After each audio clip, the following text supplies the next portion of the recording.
I have been kicked out of my own office this morning, and I'm now in my wife's study, which you can see is also, books everywhere you look.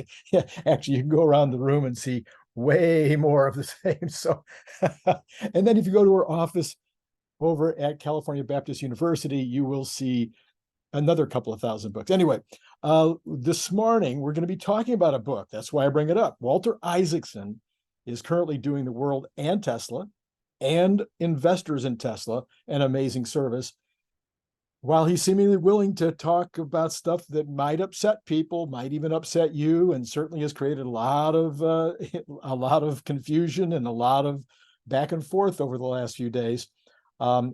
It's ultimately the story that needs to be told. We need to hear it from the beginning to the end.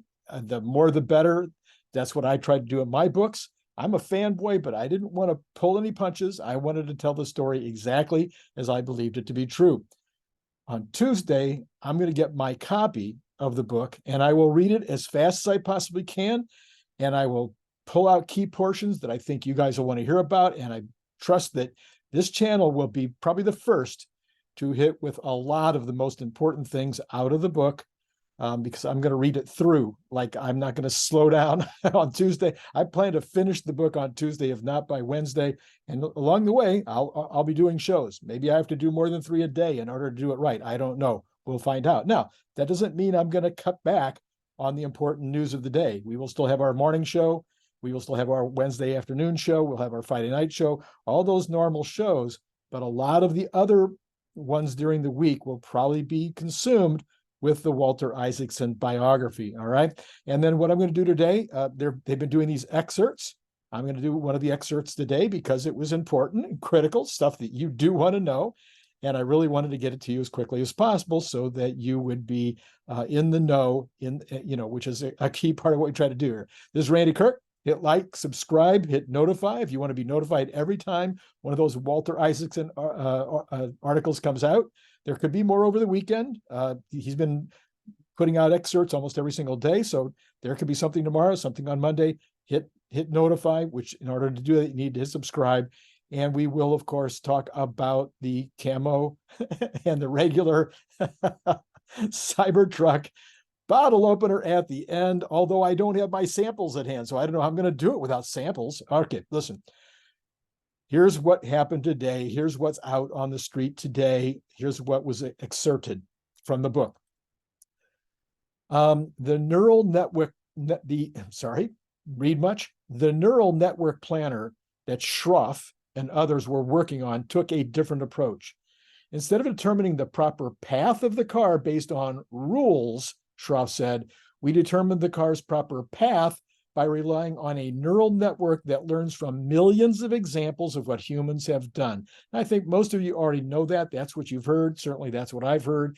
But this gives a little more deeper understanding. In other words, it's human imitation. Faced with a situation, the neural network chooses a path based on what humans have done in thousands of similar situations. It's like the way humans learn to speak and drive and play chess and eat spaghetti and do almost everything else. We might be given a set of rules to follow, but mainly we pick up the skills by observing how other people do them and then imitating. That's what we do. That's me speaking now, not Isaacson. So that's what you do. That's how you teach your children. But sometimes you'll intervene in the middle and you'll say, don't do it that way. Don't touch that stove. Don't run out in that street. Oh, here's another way to do that addition problem. So there are times when you do want to obviously teach, but a lot of it is just done by following the leader. So he says this was an approach to machine learning envisioned by Alan Turing in his 1950 paper, Computing, quote, Computing Machinery and Intelligence, end quote, and which exploded into public view a year ago with the release of ChatGPT. Goes on to say, by early 2023, the Neural Network Planner project had analyzed 10 million clips of video collected from the cars of Tesla customers. Okay, so January is when they made the decision to start trying this, January of this year. By early 2023, they looked at 10 million clips. Did that mean it would, this is back to what Isaacson's saying here, Did that mean it would merely be as good as the average of human drivers? No, because we only use data from humans when they handle a situation well, Schroff explained. Human labelers, many of them based in Buffalo, New York, assessed the videos and gave them grades. Musk told them to look for things a 5-star Uber driver would do, and those were the videos used to train the computer. Okay? So you're taking the very, very best of the best. It would be like watching tons and tons of golfers, watching their swing, analyzing their swing, and then going out and trying to duplicate it, taking videos of your own swing, and then seeing if you're getting it. Maybe you have a coach that's also sitting there and looking. You get it. All right. I know you're way ahead of me. All right. Musk regularly walked. Now listen to this. Musk is too busy. He's out doing too many other things. Musk regularly walked through the autopilot workspace in Palo Alto and knelt next to the engineers for impromptu discussions. As he studied the new human imitation approach, he had a question. Was it truly needed? Might it be a bit of overkill? One of his maxims was that you should never use a cruise missile to kill a fly. Just use a fly swatter. Was using a neural network unnecessarily complicated? Well, Schroff showed Musk instances where a neural network planner would work better than a rules-based approach. This is just brilliant. The demo had a road littered with trash cans, fallen traffic cones, random debris.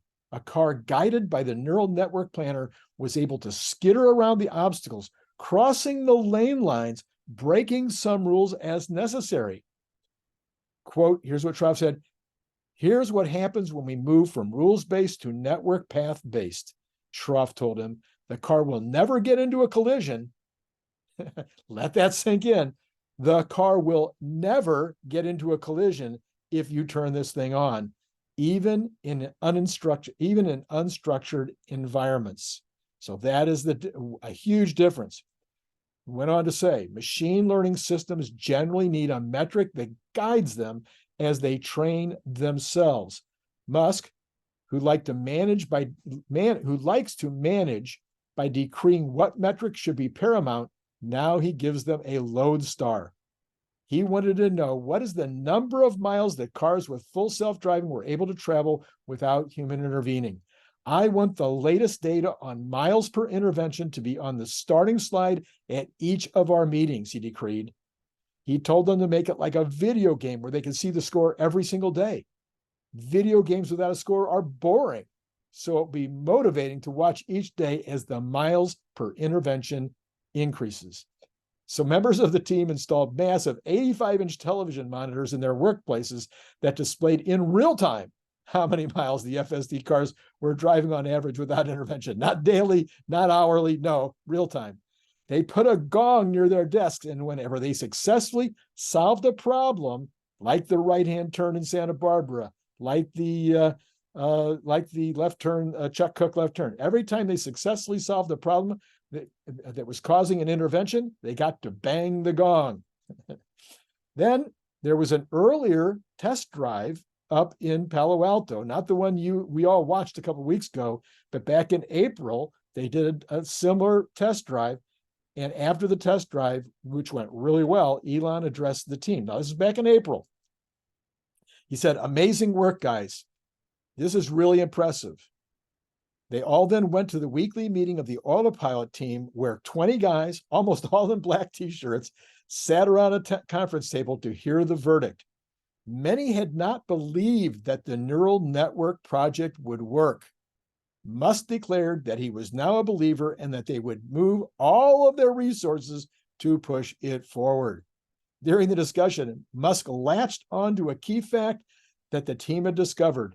The neural network did not work well until it had been trained. Now, here's another one to sink in.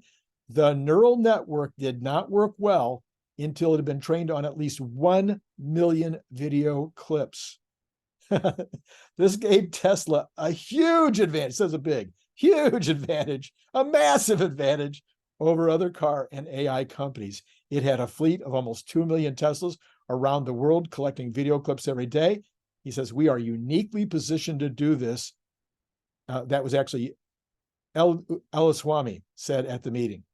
Now, do you remember in the summer, Tesla was hiring people all over the world to drive Teslas and to collect data. So here they're out there doing the specific videos, specific data that can be used for this. Doesn't say that in the book. I'm adding that in. Now, that is another update, which gives us a great deal more, I say dramatically increases my confidence in the fact that FSD is almost here. I mean, we are getting really, really close. So I'll be updating you on Walter Isaacson. If there's more releases this weekend, I will do more videos this weekend. If there's nothing until Tuesday, I'm going to read that book as fast as I can, and I'll get back to you. Now, tonight, I'll have this afternoon, I'll do my regular show. And on that show, I'm going to talk about some updates on the whole, situation with Ukraine and the dishes, because there's been more content there that you need to hear about. All right. I'm also going to put a card right up here for the Larry Goldberg video from earlier today. It got a massive response. Everybody seemed to really love the conversation that we had. And I even took out some boring stuff, okay? So anyway, and you wouldn't know that you were even in the right place if I didn't mention the Cybertruck. Again, I'm in my wife's office here, so I do not have my Cybertruck in my hand. I forgot to bring it with me. So all I can tell you is it's $25. You've seen it. You go back and look at any previous video for the last week, and you'll see the Cybertruck full-on stainless steel, same thickness as the Cybertruck will be on the gauge of that stainless steel bottle opener, refrigerator magnet, something that do you guys drink beer? Any of you out there drink beer in a bottle? Well, then from time to time, you got to open that bottle, right? Well, then you need one of these Cybertrucks to open why wouldn't you? Why would you want, anyway, everybody says they're worth $35, $40. We got them right now. I think I'm probably going to put it on Amazon at $29.95. But for now, it's $25. You get it just by hitting down below. Go on down there. You can see the link over to my PayPal. Or if you've been trying to come up with an excuse to go to the trouble to join Patreon, then you can go up there. If you join at the $10 level, you get the bottle opener for free. Please note, do you want the regular one or do you want the camo version?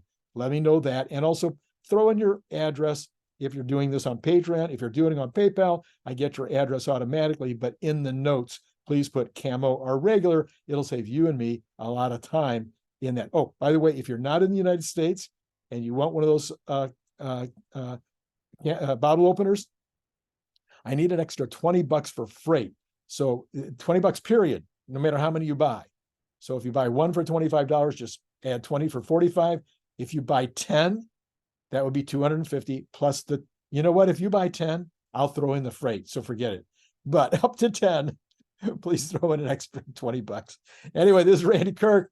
I hope this has been useful and helpful. Please please hit subscribe and notify. You want to be notified of these Larry Isaacson things. Larry, it's not Larry. It's Walter, the same as my grandfather, Walter Isaacson. Yes, you want to be notified every time I do another Walter Isaacson update. It's been great talking to you.